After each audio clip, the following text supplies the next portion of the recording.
Hi. Hi. Welcome to my humble abode. Welcome to my podcast. Welcome to the podcast. Welcome to the new podcast. Hi, guys, and welcome to OurSuiteLife. I'm Ashley. And I'm Helz. And Helz, yeah? Just Helz. We're doing Helz. We are doing Helz. Okay, we're going Ash and Helz. Ash and Helz. At it again. Back at it. Your favorite besties. I've started a podcast, guys. Your favorite duo. We really are the best girly duo ever. So we're starting a podcast, guys, as you can probably tell because you're listening to us speak to you. And we're going to be talking about everything from travel, mainly travel, but dating while traveling. 30s, navigating your 30s. Navigating our 30s. That's a good one. Can you believe we're 30? Yes, I can. I love it. Sometimes I do wake up in shock. I mean, still. yeah, I'm definitely like a 15-year-old in a 30-year-old's body, for 100%. sure. You were just talking about High School Musical 2 seconds ago. Yeah. We definitely wake up and like, I definitely wake up and I'm like a big adult and someone's like giving me like free reign over my life. Oh, yeah. I'm like, how has somebody left me in the house alone? Sheer insanity. You are like a real adult. Like you get up. No. You live alone. You pay a mortgage. Like that's real whole life adulting. That's crazy. And then you're just like, cartoons. Yeah. I'm like, failure parents.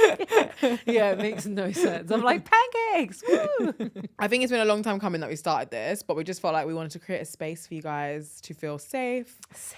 Safe space for us to talk to you guys. We're going to be telling you guys like a bit more detail about our travels because we know a lot of you watch us online and see like us getting up to loads of shenanigans. Eating a lot of food, going to a lot of beautiful places, but we don't really like get to like talk to you guys in depth about stuff. So this is us talking to you about our experiences, places. We also want you guys to like tell us about your experiences so we can share it with everyone, ask any questions you have. So if you have any questions or any stories you want to share on the podcast, send them in to hello@oursweetlife.com. or just slide in the DMs. Slide in the DMs. We love a Slide good in the DM. with your agonies. Travel agonies, dating agonies, life agonies, 30 agonies. We might not be able to help, but we can all get through it together. We will. And also, you can travel with us because we have a bunch of group trips. So our Bali group trip is almost sold out. Our Marrakesh group trip is, again, almost sold out. Iceland has just launched, so get on the bandwagon quick. Iceland's going to be so good. I'm like shooketh to my core because I hate being cold. But it's the best years to see the Northern Lights. So, like, if this is the year to go. It's now or never. Yeah. Let's just do it. Yeah. And we can wear really cute ski suits together. Yeah. It's going to be cute. So, let's rewind in time. Let's take Let's it back. take it back, way back. Back in the time. Oh, baby, oh, baby, oh, baby. Should I sing this while you speak? No. Stop. My backing singer, yeah. Right, so we're going to talk about before we knew each other. Who we are. Who are you? Who are we? Where are you from? Go on, start. I'm from London. What's your real name? Are you sharing that? No. Hell's Rich. Embarrassed. Hell's Rich. Hell's Rich. That's your online presence. Yeah. Or What do you're you to do government? or you're a food whore. Well, my like whole online persona is my government name. Okay. So like, there's nothing I can do about that. Rookie era. I know mistakes were made, but you're Hell's Rich, aka the food whore. Yes. London. I am You're from London. just here. You're from London. Yeah. Born and bred. What part? Northwest. See, this is the thing. Me and Helena literally lived parallel lives on the other sides of London. You're from Northwest. I'm from Southeast. Yeah, and we had like a mixture of like the same friend gangs, but We- never knew each other. We passed each other several times in several events and never knew each other. Yeah. And now we're besties. How crazy is that? And only figured that out afterwards. Yeah, way after. Even that we had dated some of the same guys. Summer. Oh. Yeah. Like two? Two. And a half? Uh-huh. Maybe. Yeah, that's kind of crazy. Yeah. So we're living in London, both born and bred in London. No, wait, you're Slovenian. I am. She's a Slovene. Slav. Half a Slav, half a Trini. Which is so crazy. I remember when you told me, oh yeah, I'm from Slovenia. I was like, where? I mean, I get that every second of my life. Genuinely never heard of it. Yeah. And then I'm half Jamaican, half English. So From Pecknam. that's embarrassing. That's embarrassing. I just done gun fingers. We're both crazy. Yeah, I grew up in Peckham, which is kind of crazy because I feel like when people hear that I grew up in Peckham, they're like, oh my God, that's crazy. Like, that's like a crazy place. It's a crazy place. I wouldn't say it's a crazy place. Like, obviously, because I was born there, grew up there. It's always kind of like been my home. But like, I can understand why people would say like it's a wild, wild west. As a kid, like as a teenager, Peckham was like a distant land. Really? Yeah, as if I would ever go to Peckham. But I mean, I would have never come to your ends. Yeah. Like, you sometimes tell me ends that you're from and you've been, and I'm like, I've never even heard of it. Yeah, Still to fair. this day. It was very far. Yeah. So I feel like we grew up like very like I think growing up in London, and this is something I realized like quite young. Well, not quite young, I should say, like, but in my early 20s, like when you start working in an office, is that there's not a lot of people that are from London. No. People move into London and like work here, but that people don't grow up in London. Like, Yeah. Which, so we're actually like through and through Londoners. Unless it's people that you actually like grown up with, but then they move out. Like, all my friends obviously grew up in London mainly, but then everyone I worked with in my office was just like, yeah, I'm from like Yorkshire or the countryside or some place. And they're like, oh my God, I moved to Clapham and it's so great. Yeah. And you're Gap like- year. And I'm like, oh, did you? Yeah. I went to Clapham on nights out in Revs. Yeah.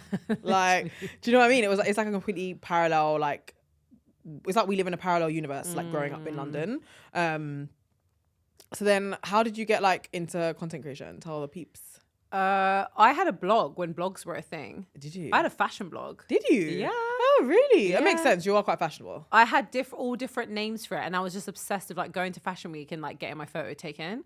I was How literally many like times did you go to Fashion Week? a lot. Really? Yeah, I was like gossip girl, like trying to make it. I was like, I'm gonna go to Fashion Week, and I used to go to Fashion Week, and then all the photographers used to take your photo, and then the next day it would be like on the blogs, and you'd be like, I made it. But Really? then before that, I was a Tumblr girl, so like I was like desperate to be known on Tumblr. I was like, this is me. I was like the trainers, the whole thing. I was like, I fucking love this shit. Like, So it's actually crazy because I feel like you've been putting yourself out there online like from day. yeah. Whereas I was like shooketh. I was like, I always wanted to like, I'd like scroll through Tumblr and want to be a Tumblr girl, but I'd never post on there. Really? Or I'd like, yeah, like, and I'd like go on like all the sites and like, you know, the blog. Well, there used to be that like fashion blog where people used to post their fashion. And it used to be like all the people's Blogspot. I used to go on Yeah. Blogspot and just scroll and look at all the people and I'd be like, oh my God. But I'd be too scared to like post. Yeah. And I remember in uni, I wanted to start YouTube. I was dying to start YouTube in uni. And I asked like my best friend, I was like, oh, can we like start a blog and start a YouTube together? And she was like, I can't, I'm too busy. So I just never did it. I was like scared I was like just scared like to put myself out there, like embarrassed. I feel like I'm more scared and embarrassed now than I was before. And I feel like, To a well, yeah, certain I'm not extent. now at all. Yeah, to a 'Cause now certain we're out extent. there. I don't know. Yeah, it's true. Because I don't know. Back then, I think it's different because of how Tumblr was. Like, I didn't really have like my friends following me. It was just like people that you don't even know. And I was just reposting all this random like inspirational stuff. So I didn't really care. And even with the blog, you don't know who's watching it. But I think when it's like people you know, it's kind of like, And I do think nowadays there's like a massive amount of pressure to succeed. Like social media too. in general is like very, very saturated, even compared to like when I started. Like when I started, I was like way after you started. I didn't really start posting on socials till 2018. So like you started probably like 4 or 5 years before me. what no? was you posting before that? Just like stuff. I was just like going out with my friends and posting like pictures of me like thirst traps. Like I wasn't really like posting anything like to share. Like I had to have a following or anything. Yeah. And then when I went to, so like rewind back. So okay, so like 2017, I was just posting normally on socials, like a normal person, like a bystander, gen pop, like no like real ambitions on socials. And I didn't really think that it was like something that was obtainable for me because I just didn't think I was kind of like that girl. Like I didn't think I was like, I think at that point in social time, you had to be like super pretty or super unique or have a strong message. Like you were either super fashionable or you had curly hair or you had something to say and to share. And I just didn't know what that was going to be for me. Like I just was like happy to admire people and watch people's YouTubes. And then end of 2017, I say my boyfriend broke up with me, but when I really deep it, like it was a situationship. My situationship ended, which had been going on for like a year or so. And then my job, a month later, my job fired me. So I was like, I don't know, like, what am I going to do with my life? Like, what do I really want here? I don't know why, but in that time in my life, I had this like, I had it in my mind that this guy that I was with, he was like the guy that I had to marry. And if I didn't marry him, there was no one left in the world. I don't know why yeah. I had this thought. We all have that. Because it's craziness, like absolute insanity. Yeah. And then I was like, cool, like I just need to get out of London. So I like started freelancing. That's when I started my freelance job. And then I was like, cool, I'm gonna go like traveling. Started sharing like traveling stuff on socials. I went traveling on my own solo 7 months. And that's when my social started to blow up. But that was just me posting organic social stuff like for fun of it. Why at that point were you like, okay, I want to post this on Instagram? Really and truly, I was posting like, wasn't posting thinking people are gonna find me. Like I wasn't posting with a strategy. So I didn't think, oh yeah, I need to post like this many pictures a week, or I need to post every day, or I need to post at a certain time. I was merely just like, I'm in Sri Lanka, I'm going to post my picture in Sri Lanka. I'm going to share like with my friends at home. Like I was seeing what other travel people were doing and I was like, okay, they're posting this, so I'm going to post this too. Like, yeah. I think also back then it was less pressure of like, oh my God, I need to post 5 times a week or whatever it was. It was more fun. It was just like, oh, I'm going to post this because I enjoy it. And it was about that. And it was crazy because I think back then I could post one photo and that photo could go viral and I could gain like, you could still do that now with Reels, but I just feel like it's not to the same, like... No. It's not the same. Like, I could post a photo, one standalone photo of me on the beach and get 10,000 likes when I had... and gain, like, 5,000 followers. Yeah. I remember when I was in a hostel, because it's like... I was probably, like, backpacking. And I was in a hostel, I was on the phone to my friend, and I was like, one of these reshare pages has posted my picture of me in Thailand, and I've gained 10,000 followers overnight. That's crazy. Like... I feel like it doesn't work like that anymore. I mean, like, I've had Reels these, like, in the last couple of years blow up and I've gained, like, 10 to 15,000 followers over, like, the space of a couple of days. I have had that happen, but I feel like it's harder. It is, yeah. It's harder to have, your content has to be, like, wow now. And it's harder. I don't think it even has to be wow. I think it's harder to be seen. There's a lot of people going viral and their content isn't wow. But I mean, in the travel space. Okay, I think...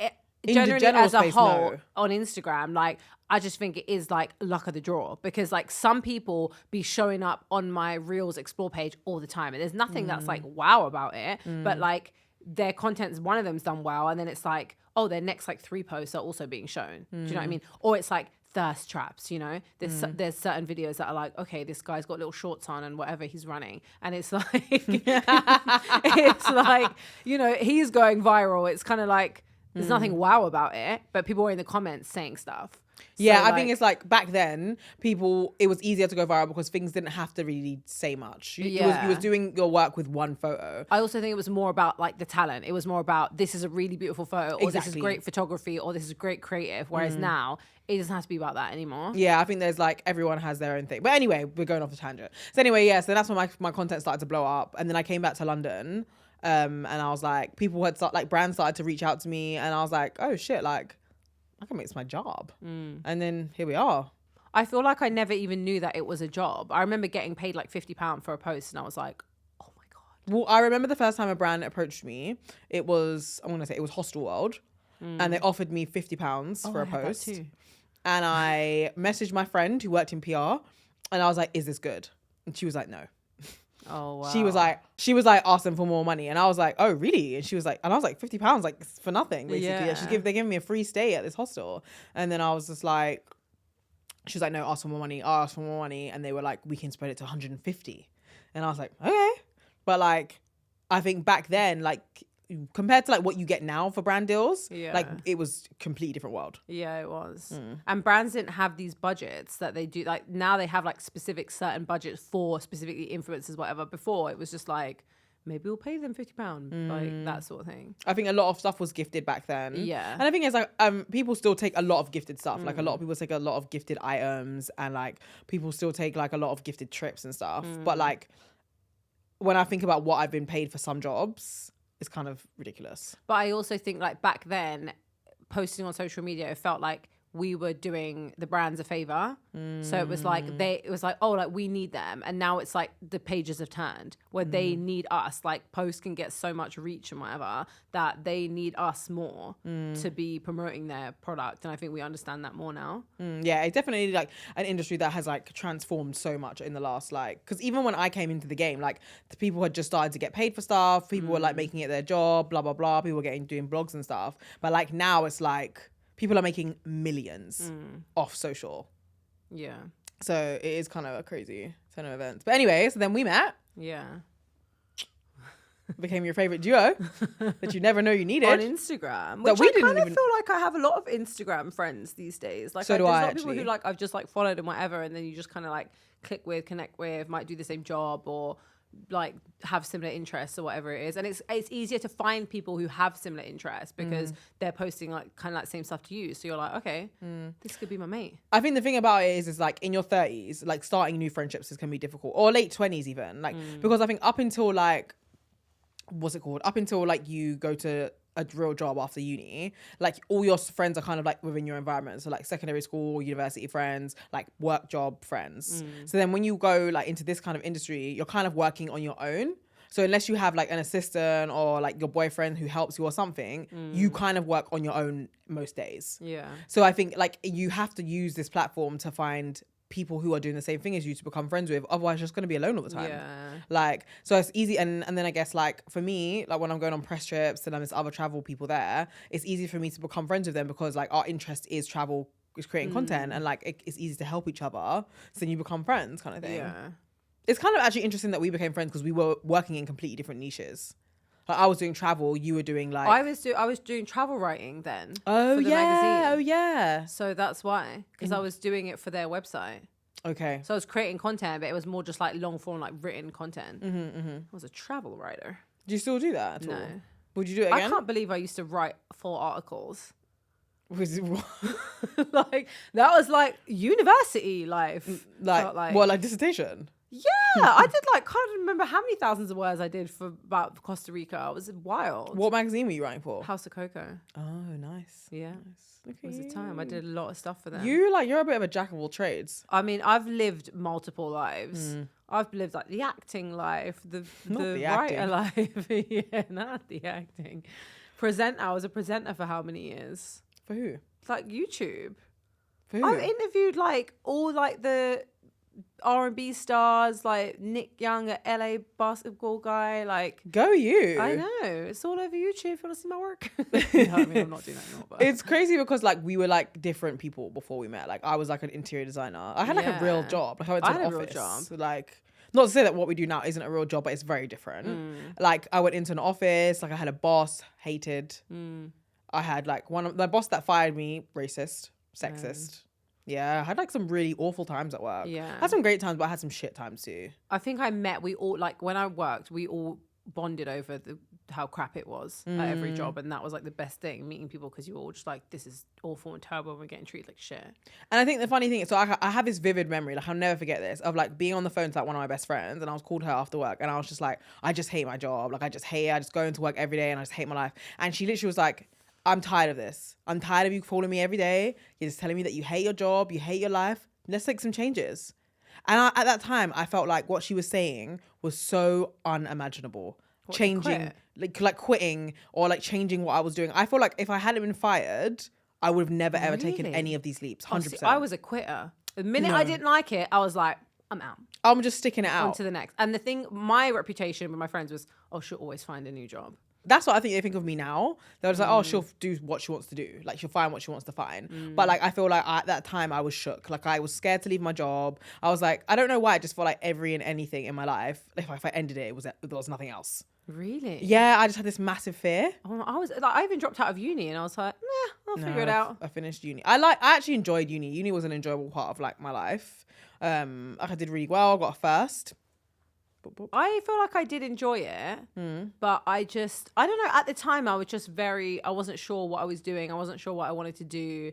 I was in Birmingham. I wanted to come back to London. Like, it was all just a bit of a mess, bit of a whirlwind. Okay, fair. So I didn't know what was going on. Yeah, and I I was was doing scared. like other stuff. So I was in a group called The Squeeze. I don't know if you know The Squeeze, but like, I vaguely remember this. Yeah, so me I and didn't my- know you were in that. I started it. I was the co-founder. Oh, go you. Yeah, so me and my friend had started The Squeeze, and it was like this woman, all female group of like creatives, like all like photographers, and we had a blog and we used to do loads of music stuff. So I was doing all that. So I was just like, I don't even need to be at uni. I wasn't getting paid for any of this. So you're like, I'm not getting paid, but I'm going to leave my education for nothing. Well, I didn't leave it for that, but I think because I was doing that, I had a purpose. Okay, that I makes wasn't sense. just sitting at home like doing nothing, and I wanted to be a photographer. So I was like, I'm doing photography at uni, but I'm still doing it for this. So like, I'm still doing it. I'm getting exposure and doing all this stuff, and I'm doing the presenting stuff. So like, something will take off. Like, so I kind of was just like, Everything's going to be great. I love that. I think my like whole mind frame was completely different. Like I was just like, I have to do this 9 to 5 job. Like there's nothing outside of it. How do I make money outside of this? Like for me, it just felt like a foreign concept that if someone wasn't paying me, then I would make money. But didn't you feel more comfortable as like a 20-year-old who are living at home? You always knew that like you would be okay.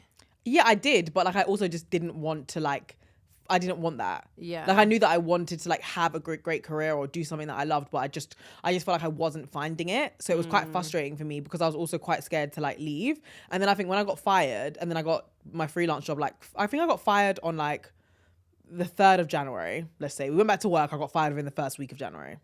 By the next Friday, I was freelancing in a different office. And that was when I was like, oh, it's not that hard. Yeah. Like it was like a light bulb. Like, oh, you can just find another job. Yeah. And then I went traveling and then I would like saved up money, freelance for a bit, went traveling, came back and went back to work. And I was like, I can do what the fuck I want. Yeah. Like there's literally, and I think I left and went to Asia and I was like, it's not that hard. Like I can actually just do what I want and it will be fine. Yeah, see, that's what my attitude was the whole time. Yeah, it took I me a just while. didn't care. I was like, because I even left my job and went to New York for 3 months. I was like, I don't fancy this. I want to go and be an intern in fashion and live my dream. And I was like, bye.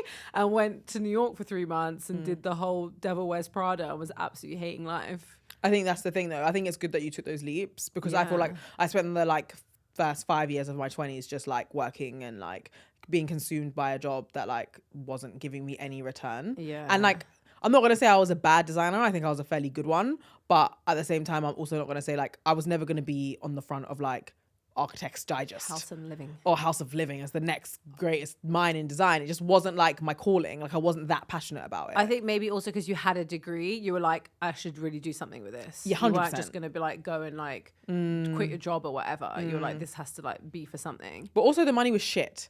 And I remember just seeing like these documents come through and it was like people like, oh, how much are you going to get someone to pay for this? Oh, we're going to charge them 50 grand. And I was thinking, 50 grand? I'm not even making like 30 grand. They like, took the piss. I was getting paid I was pennies. getting paid less than 30k Tuppence. as well. Literally tuppence. And I was getting there like 8:30 in the morning, leaving like 6 p.m. at night. Like, bro, I remember one day I got in at 10 o'clock, like 10 a.m. Bear in mind, the day before I'd stayed in the office till midnight. My boss pulled me inside and she's like, you can't be late. I literally looked at her like, are you having a fucking laugh? they don't care. They didn't give a flying fuck. On repeat, I was in the office till midnight and I'd still be expected to get in the office the next day on time. But I think this has made us how we are because we used to that grind. These Gen Zers, they don't want to do the work. I don't blame them, frankly, because Yeah. I don't want to do the work. But it also means when a going gets tough, you get the work done. And you know that like if you were to be like on your face again, you're going to head back to an office or whatever it is to like make your money. Facts. So, But like one thing, okay, so here's the thing. This is what I respect about the Gen Zs. They know how to set a good boundary. They're like, it's 5 p.m. and my ass is out of here. yeah, they'd be closing the laptop. Whereas we're just at 5 p.m. I'm just looking around seeing nobody else get Yeah. up. So you're just sitting there, okay, well, better carry on. Then no one else is getting up. God, Like, yeah. bullshit. Yeah. Absolute fucking bullshit. I saw it for the Telegraph, and literally the whole time I was there, I used to start at 9:30. Then they got somebody else to start who was on my team, and he said he had to come in at 9. So then after like a month or so, he flagged up. He was like, "How come she comes in at 9:30?" For like months, I was coming at. They pulled me aside. They said, "You have to start coming at 9." I was like, huh? Little snitch. I know. He still follows me on Instagram. Asshole. I don't follow him. I'm like, how dare you snitch me out? Yeah, we really, really like got taken for mugs. Yeah. So back to the circles that we were running in. Oh yeah. 'cause we So we're forgot running in a this. lot of the same circles back in Yeah, our same parties. we were going to the same parties. I was going to like Faded. Yeah. Did you go to Bump in Brixton? I don't think I did. Oh, I Maybe banged I that did. out. Yeah, I used to go there a lot. Faded for sure. Faded loads of times. And the one in Dalston. What? There was one in Dalston that everybody used to go to.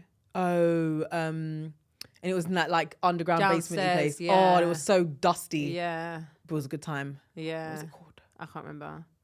Oh, it's gonna. But piss me yeah, off. same, but Yeah. different. We were like kind of knew a lot of the same people. rolled in a lot of the same like circles, but always missed. I don't remember anyway at any point like actually seeing each other out. I don't think we would have remembered this. Yeah, true. But Might have, spoken, and I was drunk a lot of my 20s, so we might have spoken in the toilet one time. Hi! Yeah. And we never would have remembered it. Yeah.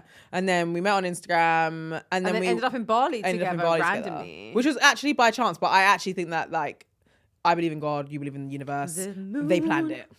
Yeah, because that was wild. Like, I literally was in Bali for a wedding. Yeah. And I wasn't even supposed to go to that wedding. I just it was going through a breakup. My friend was like, come to my wedding in Bali. I was like, had a bad time at my job as well. It's always jobs and breakups. And I was like, fuck it, I'm coming. And then I had the retreat and I had a week between the wedding and the retreat. And I was like, oh, like, do you know any hotels that would want to collab with me? And you were like, I'm going to be there at the same time. And then we just linked up.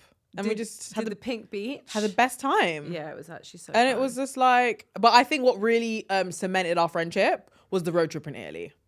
Oh yeah, that was a year later. Yeah, a year later. So we stayed friends. Like we still saw each other, did stuff, but like it was lockdown. It was lockdown, and it wasn't like it wasn't like now like we were seeing each other all the time. Like we were seeing each other like every couple of weeks or whatever. Yeah. Or like once a month or something. Like meet up for dinner or go to an event or whatever. Then we went on that road trip in Italy. 3 weeks. We did 3 weeks. 2 weeks? It was 2. I think it was like just over 2 weeks. Yeah. We did a road trip in Italy from like, where did we fly? No planning. Rough planning, but not to It like was how we bad plan now. planning. Not how we plan now. Yeah. Flew into where? Milan. Venice. The Dolomites. Cinque Terre. Yeah.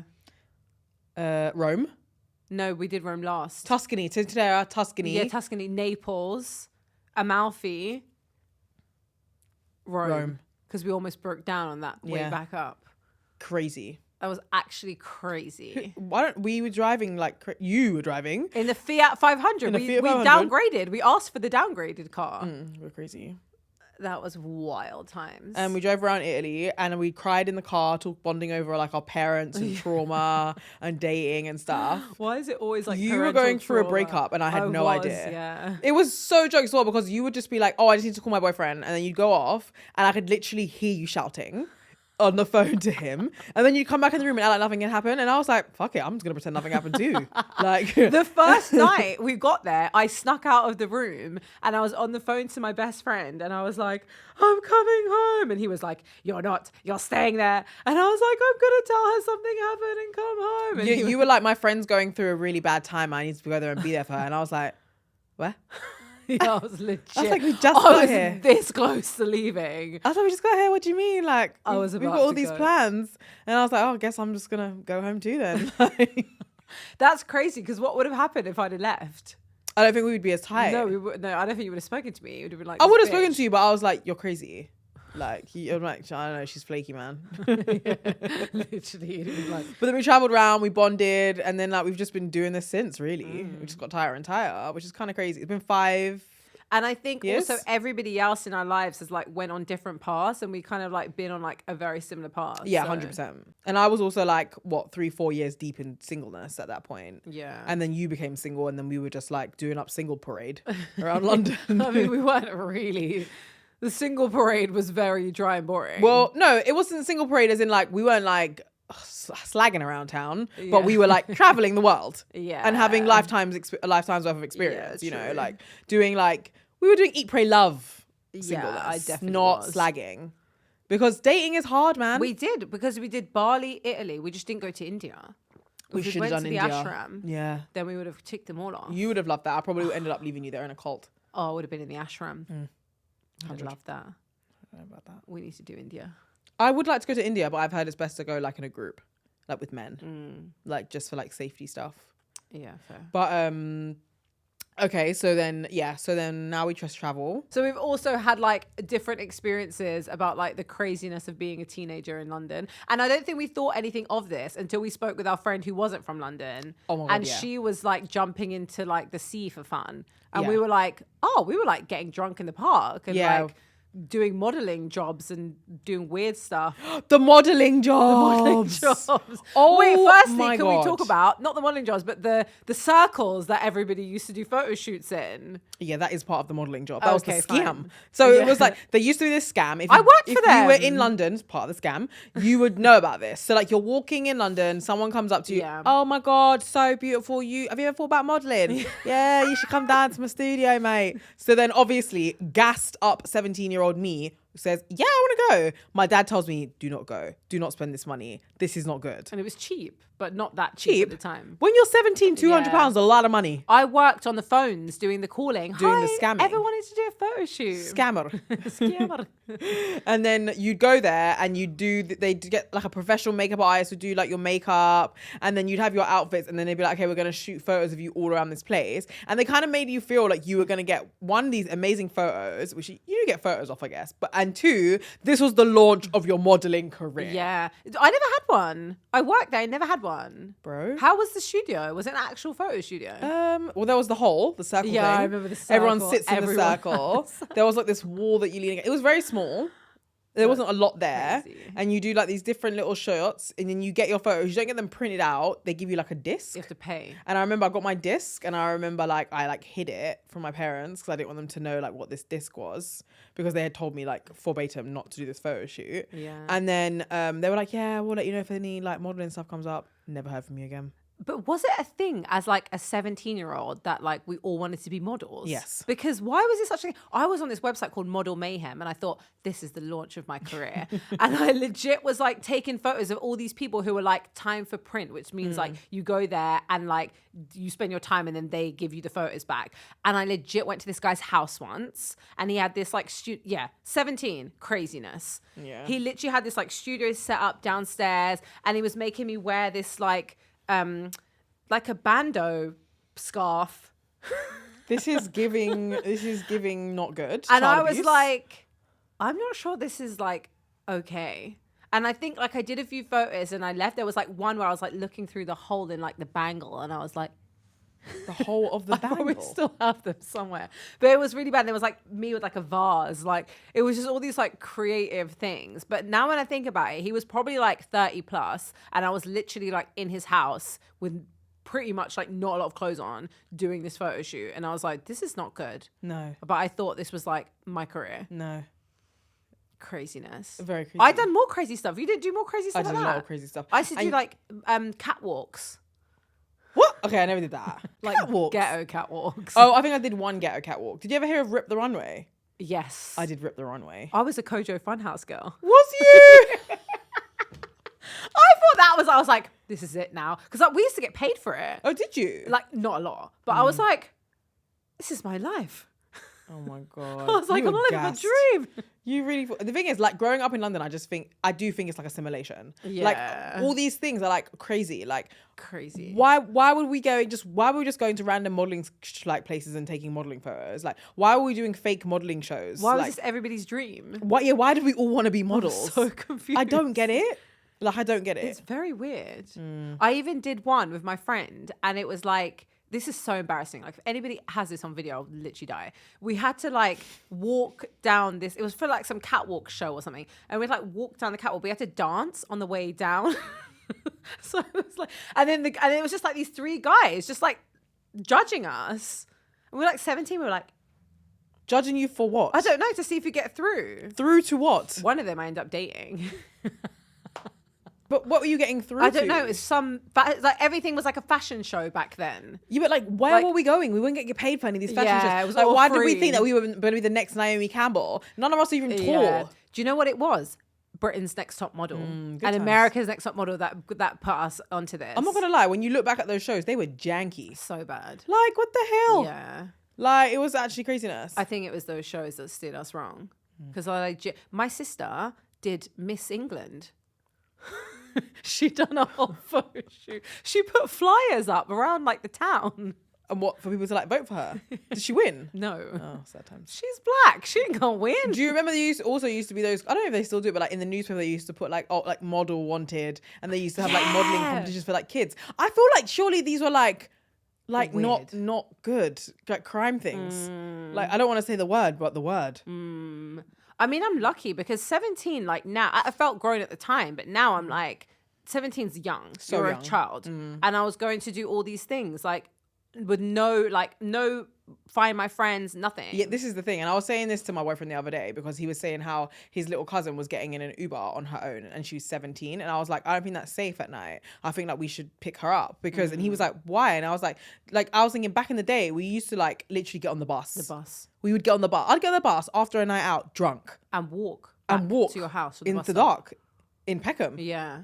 And I didn't think anything of it. But is life not as dangerous or are we just braver?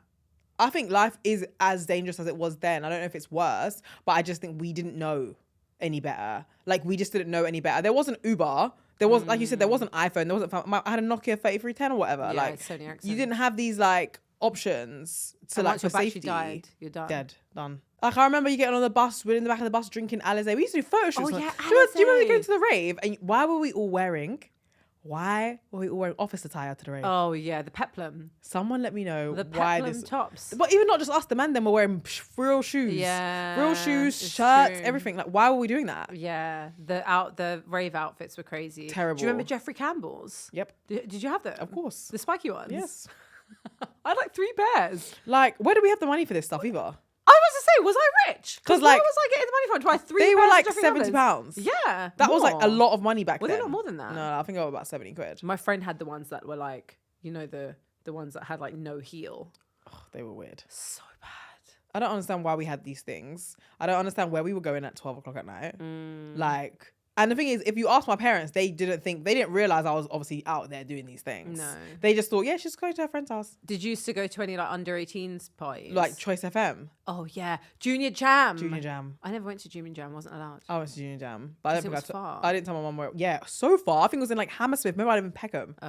We got on the bus. I thought it was in South. No, there was one that was in. I think there was one in South, but there was also one like at Hammersmith Apollo or something like that. To this day, the fact that I miss Bow Wow and Omarion I think I went to the Bow Wow one. broke my heart. It was literally like under 16 raves. Why we had no business having under 16 raves. I used to go to Destiny Watford, which is now Oceana. that? It's Oceana now, but it used to be Destiny, called Destiny, and they used to have under 18s. I used to sneak out and pretend I was doing a sleepover, and it was like everyone used to take pictures in the garden before we go in little rah-rah skirts from Jane Norman. How old were you when you first went to a rave? Maybe like 15. Same. I had But someone like else's under ID. 18s. No, I went to an actual rave. Oh, no. But I had a fake ID. Well, I had a fake ID. I didn't have one. Even when I started first going to, do you remember Departure Lounge? Yeah. So the first time I went to Departure Lounge, I was 16. Wow. I had like we were in college and there used to be this website where you could order these like university passes. So it would be like I don't think know, I remember this. like what's the university? Middlesex. Yeah. And it would say Middlesex University, it would say my picture and my age, and they used to let you use that as actual ID back in the day. Wow. So I They used to didn't use scan that it before they yeah, scanned it. Yeah, and then I used to use that to get into Departure Lounge. So I was 16 up in Departure Lounge. See, I never like. We used to be in the under 18s because they were like local to us. So like, I mean, it was still weird because we were just like grinding on all these guys. Yeah. Like, and who knows how old they were in there, but like, kind of weird. It's very weird. Like, I don't really I actually think like if I become a parent, like if I do have a child one day, which who knows, I will be the strictest person out there. I don't think I'm going to give my kids a phone. I don't think they're going to be going to these Nope. I don't think we lived a crazy life. I can't let my kid live that. I didn't have a phone till I was like maybe like 14. I didn't have a phone till I was 15. I had a SIM card and I used to share it. Well, it was my sister's phone, and she used to let me sometimes put the SIM card in her phone so I could like text somebody back.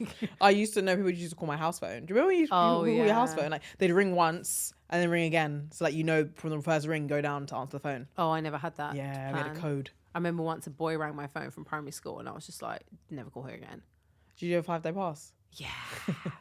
Oh, don't. I'll cry. Good 'Cause times. 5-day pass. Me and my boyfriend at the time, we used to be on the phone all night, and he's like sleeping, and I'll be sleeping, but Also, why is that a thing? Why was that a thing that we would fall asleep on the phone to like each other? it means you're in love.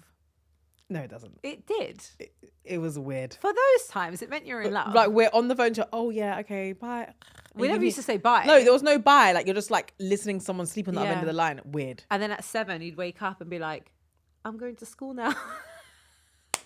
Or sometimes I'd talk and he wouldn't reply, so then I'd just hang up. Oh my God, jokes. No. 5-day pass, and then when it runs out, you're pissed. Really, you got to put it on again. Was that £20? No, 5-day pass. So 5 days, £5. Was it £5? Unlimited phone calls, texts, everything, £5. Why do I feel like it was more expensive than that? No, 5-day pass. So it was £5. Maybe I was that poor that it felt like 20. 20. I'm like, I'm sure it's more than 5. Oh, But then my again, I God. had no cash, so Yeah, this is the thing. Makes sense. Okay, well, that is one whole episode. Oh, The time went fast. we need to do a part 2 of like London life. Yeah, I think we're going to do a part 2 of London Life, guys. But we hope you enjoyed this first episode of Our Sweet Life. We'll catch you in our suite again at some point. And we will. Make sure you tell us any dilemmas, any stories you want us to share, any questions you have, and we'll answer them on the pod. Ciao. See you next time.